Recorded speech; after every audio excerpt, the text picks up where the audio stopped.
While I was browsing through articles on Mysterious Universe, one of my favorite paranormal websites, I stumbled upon an article that talked about Paul Kane, an early Western explorer, writer, and painter who went to Mount St. Helens with a group of Native Americans. Paul also called it a haunted volcano, and the natives told him that there was another race of beings who lived there, and that the natives, well, they were terrified of them. So they didn't want to take Paul too close to the mountain for fear of his and their safety. Paul wrote in his journal, "When we arrived at the mouth of the river, 26 miles from Fort Vancouver, I stopped to make a sketch of the volcano. Mount St. Helens, distant, I suppose about 30 or 40 miles.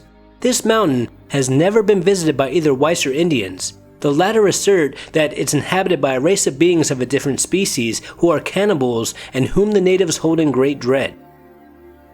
Now I found that statement fascinating, not only because the natives and Paul stated that there was another race of beings that lived there, but also because Paul believed that the natives have never even been to Mount St. Helens, well, at least not close to it. So that makes me believe that these other beings, this other species that must be Bigfoot, must have been here long before the natives ever stepped foot in the Americas. They told Paul that these skookums were extremely tall and covered with snow, and that they had actually seen one of these things kill and eat a member of their tribe. And over the centuries, there have been many documented reports of encounters with these creatures that we now call Bigfoot that live within this region. But as we all know, their existence is still not proven. One of the most famous cases happened at a location known as Ape Canyon, which is amazing considering there are no apes in North America, but yet this place is called Ape Canyon. And I'm guessing it's because of all the Bigfoot sightings, like this one. In the summer of 1924, a group of gold miners started to see huge human-like footprints on their way to and back from the mines. Then one day, one of these miners saw the creature that was making these huge footprints, and he was just so scared by what he was looking at, so he shot it. And he told the other miners that this thing was at least 7 foot tall and was covered with hair, basically describing Bigfoot. And that night, a group of Bigfoots who the miners called mountain devils attacked the cabin. While the 5 miners were getting ready to go to sleep, they started to hear some strange grunting noises outside. Then they heard a loud thud, and when they looked up to see what the heck was going on, they saw dozens of Bigfoots, and they were picking up large rocks and throwing them at the cabin. Now thankfully for the miners, this was a very well-built cabin that could withstand the onslaught of huge rocks being thrown at it. So when this tactic failed, these Bigfoots tried to break in, and these miners knew that if they got in, they were going to die. So they loaded up their guns and started to shoot, and an epic battle between man and Bigfoot went on all night, and the miners survived. And that morning when the Bigfoots finally left, they told each other that they were never going to talk about this. They were afraid that people might think that they were nuts.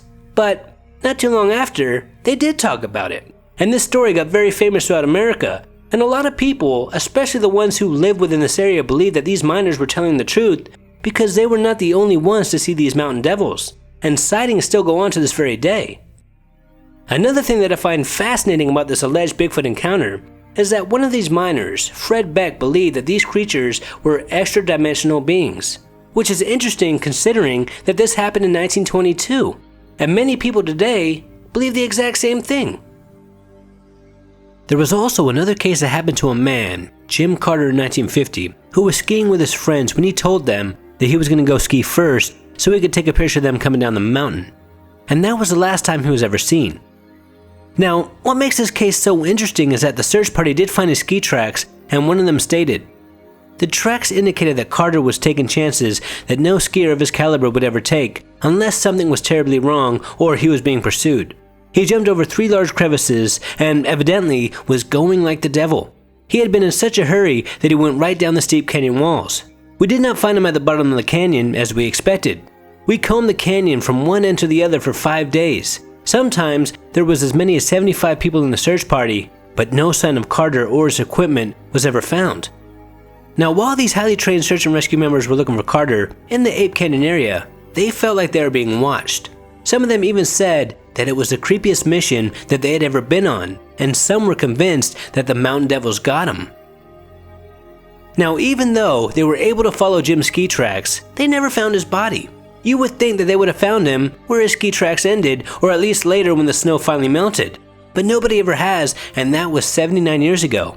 And I do think, according to what I have read, is that Jim did see something that just scared the crap out of him. So he tried his best to get away, and he did not care how difficult the mountain was.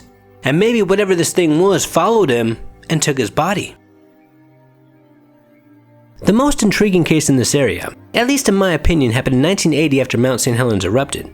There were stories from eyewitnesses stating that the military found bodies of several dead Bigfoot, and they ordered helicopters to fly into this area where the corpses were found, and they picked them up with huge nets and sent them to a secret location.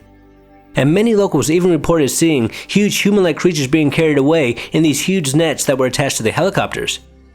Then in 2012, 32 years later, a National Guardsman came forward stating that the military did in fact find dead Bigfoots. And he also claimed that not all these Bigfoots were dead, some were just badly injured or burned. And for the locals, this confirmed what they had believed all along.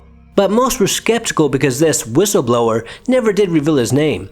He stated that he was just too afraid of what the military would do to him if he revealed his identity. Now, over the past 20 years alone, there have been 25 different reports of people being attacked by what they described as ape-like men in this region. And one of these cases involved a group of Boy Scouts. It is amazing to me that there are just so many sightings and up-close and personal encounters of Bigfoot in this location, and also throughout the world. But yet we still have no real proof that they exist. Although we do have some interesting hair samples and a few casted footprints that could be real according to experts. But yet, we still have not discovered a body, making me believe that if they do exist, then they might just be interdimensional or extra-dimensional beings. Until next time, this is Paranormal Junkie. Make sure to hit that subscribe button and stay tuned.